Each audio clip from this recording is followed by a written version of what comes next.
오늘 말씀은 좀 지루할지도 모르겠습니다. 왜냐하면 먼저 말씀 이 자체, 본문 자체가 우리가 너무 잘 아는 이야기이기 때문이죠. 탕자의 비유. 그러니 뭐 집중이 안 될 수밖에 없고요. 두 번째로는 오늘 다룰 주제가 너무 좀 뻔해요. 먼저 말씀드리자면 저는 오늘 가정에 대한 얘기를 하려고 합니다. 보통 이제 가정에 대한 얘기를 하면 부정적인 반응이 한 두 가지 정도인데, 첫 번째는 외면하시거나 아니면 무관심하십니다. 뭐 이런 거지요. 뭐 이전에 많이 들어봤고 결론이 뭐 너무 뻔하기 때문에 뭐 흘기듯 지나치는 거죠. 해봤다는 거예요. 그리고 두 번째는 뭐 해결이 안 나니까, 그 부분은 나한테 너무 아픈 부분이니까 방어벽을 치고 스스로 외면하려고 하는 모습들, 뭐 제가 말씀 전할 때마다 가끔씩 발견하게 돼요. 하지만 이러한 뭐 어려움에도 불구하고 제가 오늘 가정 얘기를 하고 탕자의 비유를 본문으로 삼은 이유는 우리 교회, 우리 가족들 중에 이 가정의 문제 때문에 힘들어하시는 분이 많기 때문이에요.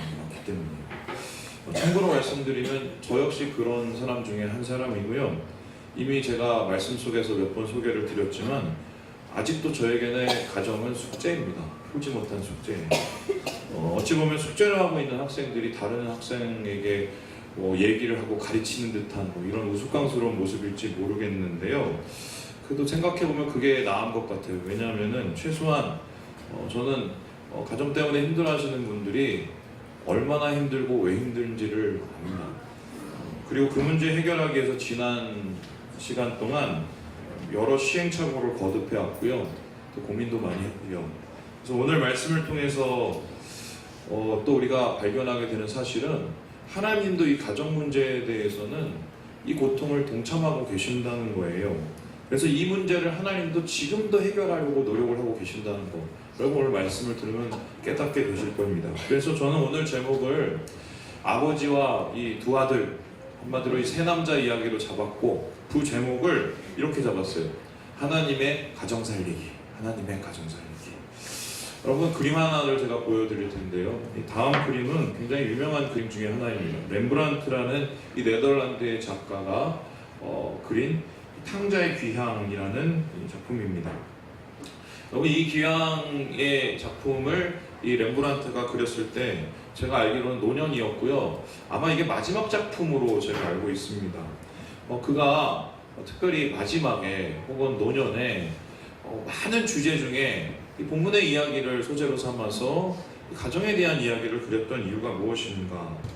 우리가 그 사람을 직접 만날 수 없으니 그림으로 이것을 밝혀볼 수밖에 없는데요.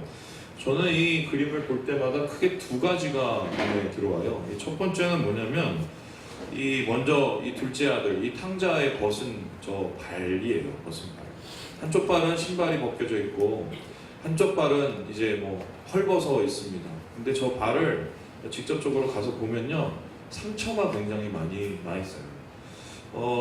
그의 험한 인생을 대변하는 모습이지요. 아마 노년에 자신의 인생을 돌아보면서 렘브란트가 생각을 했던 것 같아요. 내 인생 수고하고 무거운 인생, 방황한 인생, 내 인생은 상처뿐이었구나, 벗겨진 발과 같았구나, 이렇게 생각한 것 같아요. 여러분, 세상은 항상 우리의 발을 피곤하게 만듭니다. 우리의 발길이를 지치게 만들고, 이 신발을 닳고 벗겨지는 인생의 즐거움 모두가 경험할 수밖에 없게 만들지요. 저는 또한 이 그림을 볼 때마다 두 번째 크게 다가오는 부분이 어디냐면요, 바로 아버지 얼굴이에요. 아버지 얼굴. 겉으로 보기에는 굉장히 평온하고 또 겉으로 보기에는 자유로운 듯이 보입니다. 근데 이 작품을 계속 뚫어지게 보고 있으면 이 아버지 얼굴이 굉장히 슬퍼요. 굉장히 슬퍼요. 조용한 슬픔이 배어있거든요. 이 렘브란트는 아마 이 얼굴을 통해서 자신의 모습 혹은 자신이 보고 싶은 하나님의 얼굴을 그리지 않았을까 싶어요. 이 그의 인생에 보면 어떤 이야기가 있냐면 아들, 딸 이 셋을 연달아 잃습니다. 또 뿐만 아니라 이 가정이 여러 번 찢어지고 파괴지고 이러면서 제대로 된 가정을 이끌고 나아가지를 못했어요. 그래서 그에게 무너진 가정이라는 것은 평생의 숙제이고 아픔이거든요. 그래서 무너진 가정의 상처와 아픔을 누구보다도 잘 알기 때문에 이 자식이 돌아온 것을 바라보면서 아파하고 또한 기뻐하는 아버지의 비애를 아마 느꼈을 것 같아요. 그래서 이 모든 인생의 회고가 담긴 작품이 탕자의 귀향인데요. 이 작품에는 깨어진 가정과 그 가정을 포기하지 않는 한 아버지의 이야기가 담겨져 있는 것이지요.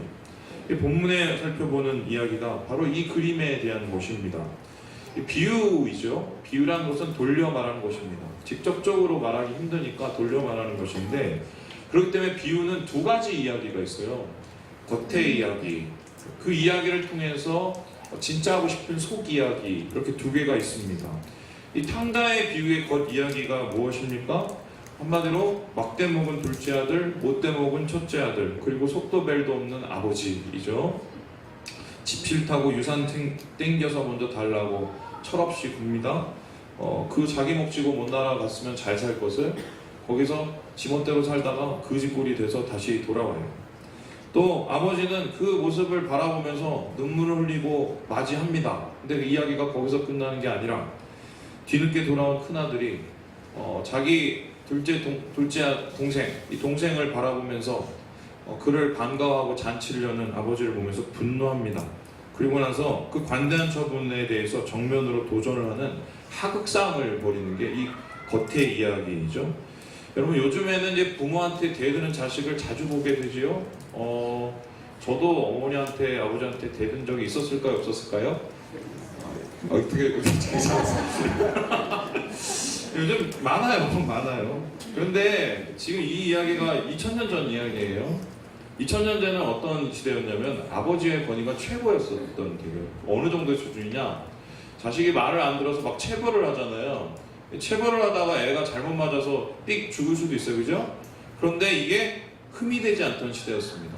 그래서 자식의 생명이 아버지의 손에 달려있던 시대예요. 근데 이런 시대에 돈 주세요! 이러면서 대들고, 저 자식을 왜 받아줘야! 이러면서 대들고, 이런 아들 자체가 비상식적인 거예요. 뿐만 아니라 이렇게 난리를 치는 두 아들 앞서 쩔쩔매는 아버지, 이거는 더 말도 안 되는 상황인 것이지요.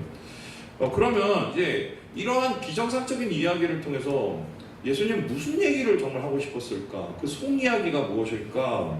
이 속이야기를 이야기하기 위해서는 본문의 대상을 살펴볼 필요가 있는데, 바로 본문의 시작을 확인할 필요가 있습니다. 우리 함께 1절과 2절의 말씀을 같이 한번 읽어보지요. 1절과 2절입니다. 시작. 모든 세리와 죄인들이 말씀을 들어 가까이 나아오니 바리새인과 서기관들이 중보하되 이 사람이 죄를 용납하고 공생을 찬송하라. 예수님 주위에 사람들이 두 부류가 있었는데, 하나는 죄 많은 인간들, 하나는 거룩한 인간들이었어요. 죄 많은 사람들은 죄인과 세리였습니다. 당시 인간 취급도 못 받는 사람들이었습니다. 반면에 예수님 옆에 있었던 바리새인과 서기관들은 경건과 거룩을 자랑하던 신앙인의 모습이었습니다. 그런데 여기에서 이 비유를 비교를 해보면 첫째 아들은 바리새인 서기관에 해당이 되고 둘째 아들은 세리와 죄인에 해당이 됩니다. 그리고 이 첫째 아들인 이 바리새인은 세리와 죄인들을 정죄하고 그들과 가까이 있는 예수님을 못마땅하게 여기죠. 그림과 똑같죠. 그러고 나서 예수님께서는 이 두 아들의 비유를 통해서 이들의 중심을 꼬집고 있는 거예요. 그리고 이 둘 사이에서 갈등하는 주님의 마음, 하나님의 마음을 드러내고 있는 것이지요. 결국 못돼 먹은 자식이나 막대 먹은 자식이나 부모한테 거역하고 대들기는 한 가지지요. 그래서 하나님 앞에 그들은 똑같은 다 죄인인 것입니다. 그런데 저는 오늘 이 속이야기, 겉이야기 말고요, 지나치기 쉬운 한 가지 굉장히 중요한 사실을 발견해냈어요. 근데 이 사실이 굉장히 불경스러운 사실입니다. 그래서 여러분이 이 얘기를 듣고 좀 시험에 들 수도 있는데요, 말씀에 나왔으니 저는 그대로 정합니다. 여러분 보세요. 막대 먹고 못돼 먹은 두 아들이 있어요. 이 아들 앞에서 아버지는 쩔쩔맵니다. 그러면 이 집안은 제대로 된 집안인가요? 아니면 콩가루 집안인가요? 콩가루 집안이죠. 그렇죠? 자, 그러면 콩가루 집안을 이 지경으로 만든 장본인은 누굽니까? 아버지죠. 그러면 본문의 비유가 아버지를 나타내는 분은 하나님이십니다. 그러면 이 뜻이 결론은 어떻게 돼요? 하나님은 가정에 실패하셨어요. 하나님의 가정은 이스라엘이지요.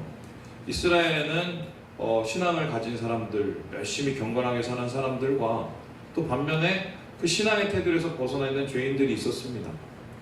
그런데 그 어느 쪽도 하나님을 진심으로 가까이 하고 아버지를 진심으로 사랑하는 쪽은 없었다는 거예요.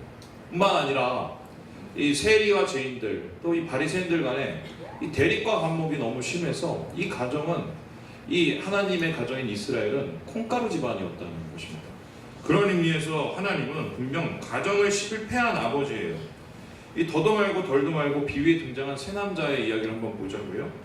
둘째 아들은 자유를 가장해서 방종을 하지요. 한마디로 말은 독립하겠다고 얘기하지만 결국 지하고 싶은 대로 살겠다는 거죠. 그리고 첫째 아들은 뭡니까? 성실한 척하고 충성된 척하지만 속셈이 있었어요. 뭡니까? 욕심이죠. 아버지의 재산을 가로채기 위한 욕심. 그가 동생이 귀환에 이렇게 나를 세운 이유가 무엇입니까? 내 목 뺏어갈 수도 있다는 생각 때문이었습니다. 자기가 물려받을 아버지 재산, 저 녀석이 축낼까봐 화가 나고 성질이 났던 것입니다. 그의 마음에는 아버지의 것에 대한 사랑보다 탐욕이 가득 차 있었던 것이죠. 이 모습 그대로 표현한다면, 아버지는 이 콩가루 집안의 주인인 거예요. 그리고 막대 먹고 못돼 먹은 아들 앞에서 무슨 죄라도 지은 사람처럼 쩔쩔매고 있는 이 무능력한 무기력한 아버지, 이게 하나님이시라는 거예요. 여러분, 어떻게 생각한다면 이 가정이 이렇게 되는 꼴은 교육 방식의 문제가 있어서 그렇게 될 수 있다는 이런 결론을 내릴 수도 있는 상황인 것입니다. 여러분, 못돼 먹은 아들, 막대 먹은 아들, 누가 더 나빠요? 모르죠. 그리고 아버지는 무능력합니다. 다 셋 다 그냥 마음에 안 들어요. 그런데 모든 사람이 셋 다 다른 것을 꿈꿔요. 방종을 꿈꾸고 탐욕을 꿈꾸고, 아버지는 이 아들들이 자기를 사랑하기를 꿈꾸는데, 이 세 명의 남자가 동시에 잃어버린 게 있습니다. 그게 뭔가요? 가정이에요. 한마디로 이들은 집을 떠나거나 혹은 머물러 있었을지 모르지만 모두 마음이 집에 없었어요. 가정을 세우려 노력을 해도 자식들은 여전히 항상 거기에 있었을 뿐인 것입니다. 한마디로 비극이지요. 이 본문의 비극적 그림이 저는 낯설지가 않아요. 왜냐하면 마치 우리 사회하고 오버랩이 되면서 우리 사회 민낯을 보는 듯한 느낌이 듭니다. 여러분, 미국에서 영화가 한 해에 엄청나게 쏟아지는데 그 중에 가장 큰 주제가 뭐냐면 바로 가정에 대한 거예요. 왜 하필이면 가정에 대한 주제를 이렇게 많이 하겠어요? 이유는 간단하죠. 미국의 가정이 엉망이라서 그렇습니다. 이 이야기는 이제 우리에게도 닥쳐진 현실이며 실제인데요. 이 부자 관계, 형제 관계가 무너진 가정, 사실상 무늬만 가정, 부부 관계도 아예 없는, 교류가 없는 이 가정이 우리 주위에 얼마나 많이 있나요? 우리 얘기일 수도 있어요. 지금 우리의 가정은 예전에 비해서 풍요롭고 자유로워진 것이 사실입니다. 가정 형편이 나아졌죠. 근데 형편이 나아졌다고 가정이 나아진 것은 아닙니다. 오히려 복잡하고 더 초라해져 가고 있습니다. 안타까운 거는 다들 물어보면 어머니, 아버지, 자녀들까지 가정 잘 되기를 바라고 가정을 위해서 고생하고 희생하신다고 얘기를 해요. 내가 왜 이렇게 힘들게 사는 줄 알아? 내가 이렇게 왜 고생하는 줄 알아? 내가 이렇게 왜 고민하는 줄 알아? 다 우리 집 때문이야 라고 얘기를 합니다. 그런데 모두가 이렇게 가정을 고민하고 가정을 꾸리려고 해도 가정은 올바로 세워지지 않아요. 여러분, 그 이유가 무엇인지 아십니까? 가정은 장소가 아니라 관계이기 때문이에요. 우리가 가정을 위해서 하는 대부분의 노력들은 장소적인, 외적인 것을 채우기 위한 노력입니다. 그런데 건강한 가정이 세워지고 하나님의 온전한 가정이 세워지기 위해선 결국 우리의 내면, 인간과 인간, 부부 간의 관계, 부자 간의 관계, 혹은 자녀들의 형제들 간의 관계가 해결이 되지 않으면, 관계를 위한 노력에 투자를 하지 않으면 가정은 결국 엉망이 되고 마는 거지요. 여러분, 그 효율과 유익으로 따지자면 이 가정은 못해먹을 짓이에요. 왜입니까? 이 둘째 아들처럼 가정 떠나서 마음 먹는 사람하고 사는 게 낫지요. 아무리 쏟아놓고 희생을 해도 변하는 게 있어야 말이죠. 그러나 본문을 통해서 예수님은 우리에게 오늘 말씀하고 계십니다. 그러지 마라, 그러지 마라. 비록 비상식적이고 비효율적인 것일지 몰라도 가정은 포기할 것이 아니라고 우리에게 얘기를 하고 있어요. 그 이유가 무엇인가요?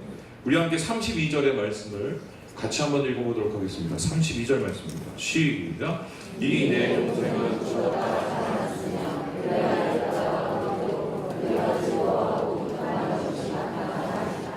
오늘 말씀 속에서 이 아버지가 왜 이렇게 쩔쩔매고 비상식적 행동을 하는지가 드러나는데 가정을 회복하는 기쁨이 너무 크기 때문이에요. 그러면 가정이 회복될 때 일어나는 이 기쁨은 세상의 어느 것과 비교할 수 없는 가장 큰 기쁨이라는 것입니다.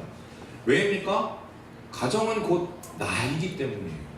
우리가 가정을 가리켜서 우리나라에 특별한 표현 있죠? 우리 아내, 우리 아들, 우리 자식. 뭘 우리예요? 내 아들, 내 자식이야. 근데 우리는 다 우리라고 해요. 그 이유가 뭡니까? 우리라는 이 개념은 나의 확장인 거예요. 그래서 가정을 우리라고 생각한다는 것, 그래서 우리인 가정을 포기한다는 것은 결국 나를 포기하는 것과 마찬가지입니다. 마음에 들던 들지 않던 가정은 내가 시작된 곳이고요. 짐을 싸들고 먼 곳을 가도 나는 여전히 누구 집 자식이고 누구 형 동생일 뿐인 거죠. 그러면 좀 더 한번 나가볼까요? 하나님의 가정은 교회라고 얘기를 합니다. 여러분, 이 교회는 확장된 가정이지요. 그런데 가정과 같은 피로 엮이지 않았지만 성령으로 하나 된 게 교회라고 얘기를 합니다. 하나님의 아버지 안에서 한 형제이며 자매가 된 곳이 교회인데, 오늘 날 보면 예전에는 그랬어요.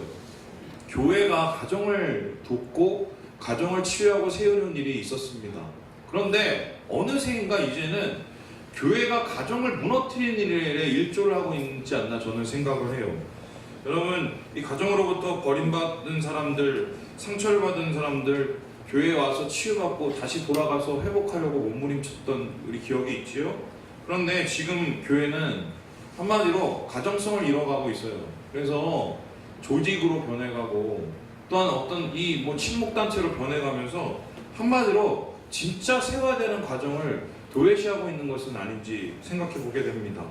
그럼 목사는 어떻게 보면 교회의 라는 가정의 가장입니다. 하지만 가장의 권위만을 내세운 나머지 어떻게 보면 이 교회의 교인들을 힘들게 하는 일들이 엄청 많이 일어나지요. 뿐만 아니라 장로를 비롯한 이 중직자들은 교회라는 가정에 큰 형님, 누님들이에요. 그런데 누님들과 큰 형님들이 자기의 것을 생각한 나머지 가족인 이 교인들을 돌아보지 않고 한마디로 자기 것만 챙기려고 하면 이게 제대로 먹은 가정이겠냔 말이죠. 여러분, 이 부분은 정말 한국 목회자로서 할 말이 없어요. 제가 여러분한테 대신 사과하고 싶은 거예요. 근데 여기서 얘기가 끝나는 게 아니라, 그러면 우리 식구들, 가족들은 어떠느냐? 너무 쉽게 교회를 떠나고 너무 쉽게 교회를 선택을 합니다. 여러분, 교회를 선택을 하고 온다는 것은 내가 이 교회의 가족이 되기로 작정을 하는 것과 마찬가지예요. 그래서 최소한 두 가지에 대한 생각이 있어요. 첫 번째, 하나님이 나를 이곳에 보내셨다. 두 번째, 하나님이 이 영혼들을 나에게 붙이셨다. 부르심이지요. 근데 이 교회가 엉망이 되고 가정성을 잃어가니까 오늘날 교회들이 한마디로 쉽게 떠나고 쉽게 선택하는 그런 가정도 아닌, 조직도 아닌, 단체도 아닌 이상한 괴물이 되어가고 있는 것입니다. 여러분, 그래서 이 하나님의 가정, 이 교회라는 소망의 그림이 점점 사라지고 있어요. 정말 안타깝고 괴로워 죽겠어요. 제가 이쯤 하려고 하는데 교회에 대한 얘기를 더 하면 제가 흥분을 하기 때문에 제가 이제 여기서 그만을 두려고 해요. 근데 제가 오늘 여러분과 함께 나누고 싶은 건 이 콩가루 집안 얘기도 아니고요. 또 새남자들의 못난 모습도 아닙니다. 바로 가정을 살리기 원하는 하나님 아버지의 마음, 우리의 가정들을 살리기 위한 하나님 아버지의 마음을 오늘 여러분과 함께 나누려고 하는 것입니다. 그렇다면 오늘 말씀 속에서 하나님은 이 콩가루 집안, 이 못된 자식 세우기 위해, 가정 만들기에 어떤 노력을 하셨을까요?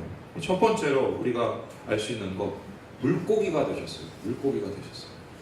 자, 여러분, 우리 함께 22절의 말씀을 같이 한번 읽어보겠습니다. 22절입니다. 시작. 아버지는 종들에게 제일 좋은 것을 내가 드리고 손해를 받아들이고 받아주시고. 여러분, 이 아들이 바로 얼마 전에 아버지 싫다고 해서 나간 아들이에요. 자기 재산 3분의 1 떼달라고 한 건데, 원래 돌아가셔야, 죽어야 주는 돈을 먼저 달라고 했으면 아버지 보고 빨리 죽으라는 소리하고 똑같은 거거든요.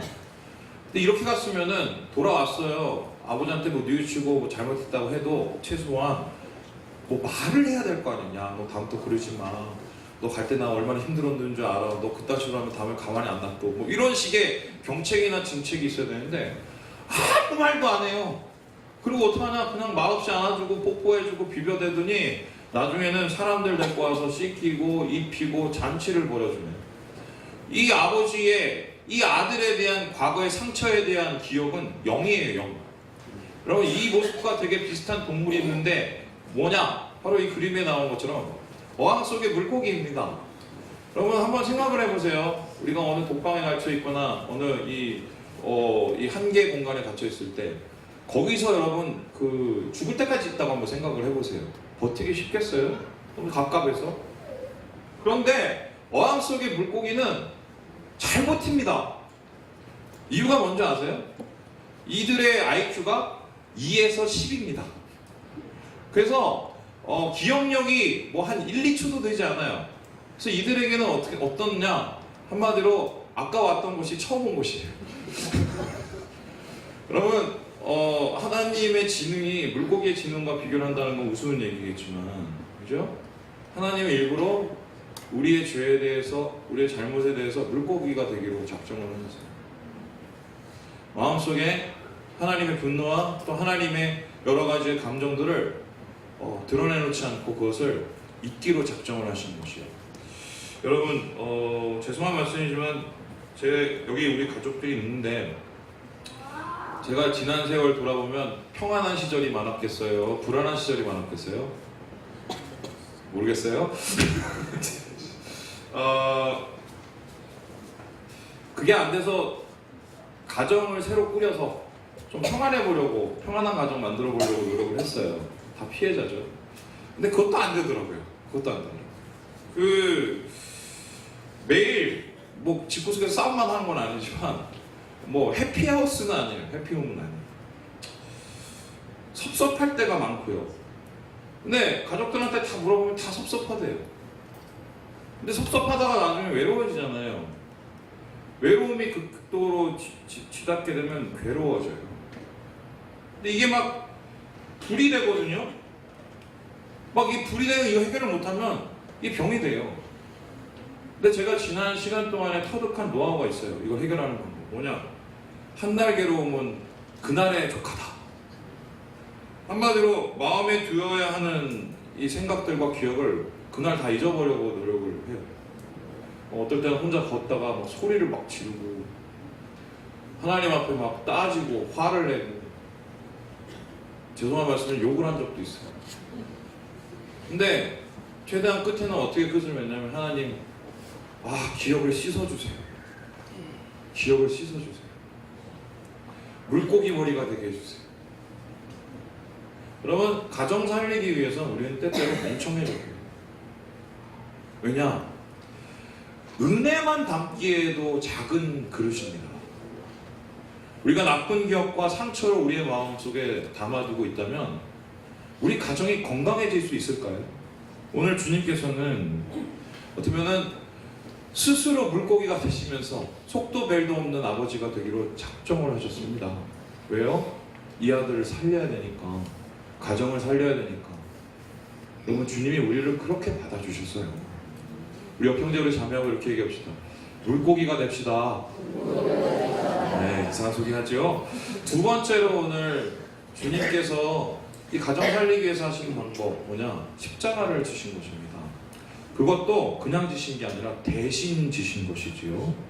여러분, 사실 오늘 이 이야기의 끝은 열린 결론이에요. 무슨 소리냐? 이런 거예요. 아버지, 이 자식을 어떻게 받아줍니까? 그랬더니 아버지가 아유, 얘 죽었다 살았는데 얼마나 기뻐. 내게 다 네 거야. 이러고 딱 끝나요. 그러면은 이 이야기가 끝이 났어요? 안 났어요?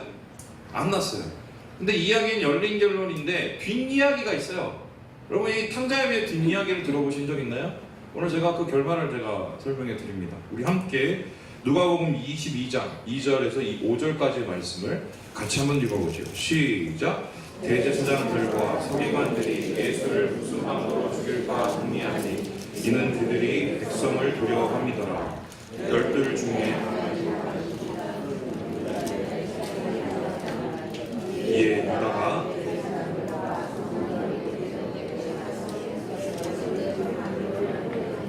그들이 기뻐하며 돈을 주기로 언약하는지.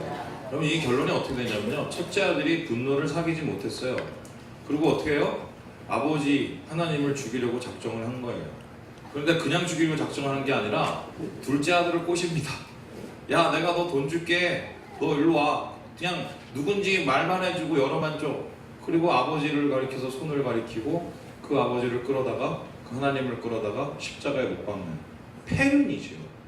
오늘 탕자의 비유의 결론은 폐륜이에요. 막장 드라마. 그런데 오늘 이 하나님의 아들이신 예수는 이러한 폐륜 드라마를 그냥 그대로 받아들여요. 스스로 선택하듯이 십자가 위를 올라갑니다.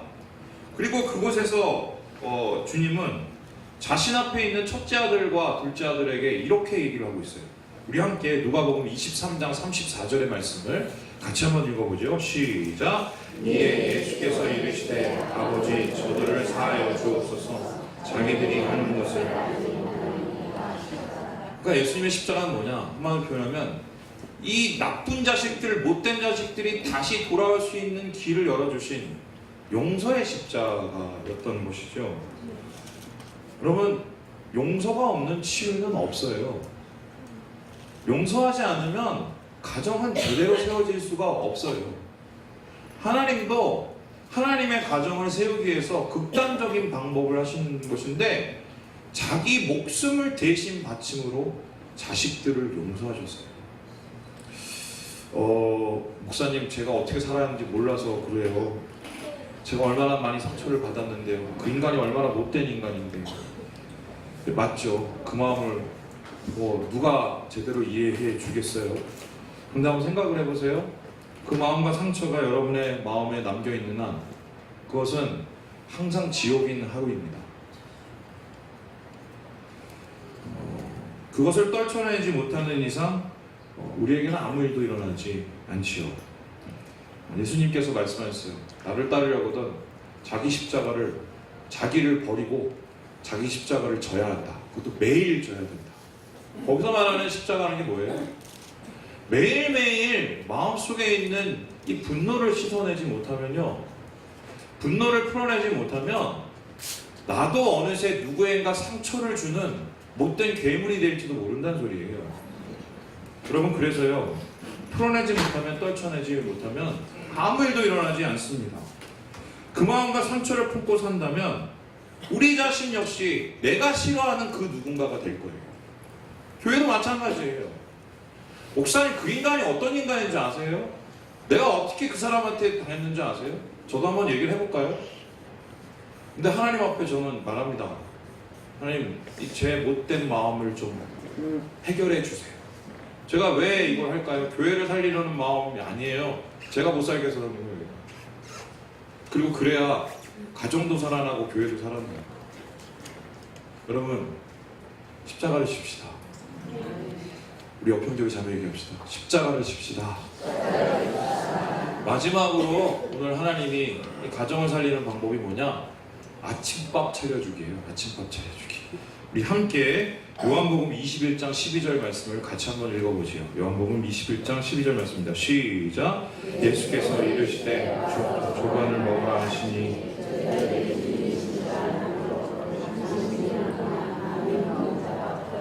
제자들이 얼마나 꼬질꼬질하고 찌질찌질했는지 예수님이 용서하시고 길을 열어준데도 다 그냥 좀 이래저래 다 도망다녔어요. 뭐 면목이 없는 거고 자신도 없는 거지요.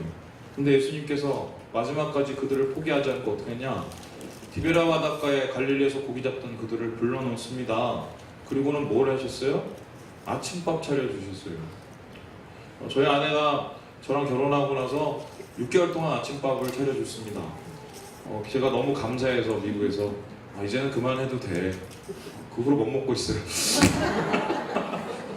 근데 가엾더라고요. 아침에 뭐 언제예요? 일어나고 막 이렇게 아침밥 차려주고 뭐 귀한 딸인데, 그죠? 아침밥 차려준 만큼 귀찮은 게 있어요? 우리가? 그것도 내가 싫어하는 인간을 위해서, 그지요?